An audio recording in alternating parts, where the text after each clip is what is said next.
So, Dr. Wecht, let me ask you, because you talk about there would be no confusing his hands, but some have suggested, well, he could have had his hands up, but because of the way the bullet entered, they could have been up, but from the back, so he could have been moving in a different direction. When you've looked at this, do you have confidence which way his arms were?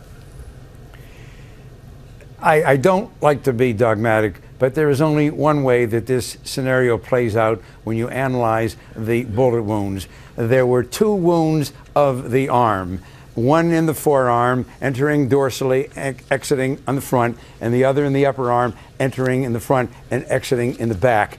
Both had an upward trajectory. Michael Brown was 6'5".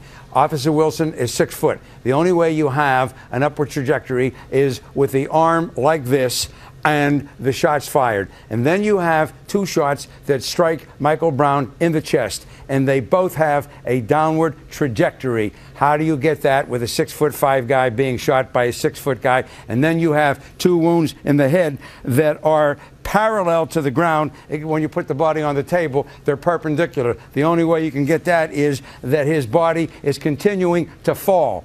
The scenario is that Michael Brown was shot first in the arm, then as he is beginning to fall, he is shot in the chest, and then as he continues to fall, he is shot in the head, and then he falls prone. He's 35 feet away. What happened at the car is significant, most of all, and nobody talks about this, for what was Officer Darren Wilson's attitude. Was he teed off? This kid has just struggled with me with my gun, and the kid is now 35 feet away. He is unarmed. He's in short pants and a T-shirt. Where is this imminent threat? If he believes that this kid is a threat to his life, then how in the world can he be out there as a police officer dealing with people that have weapons, people that are really berserk, and people who really pose a serious threat? No, this is an absurd scenario as far as I'm concerned in terms of Wilson's defense. All right. Thanks to all three of you.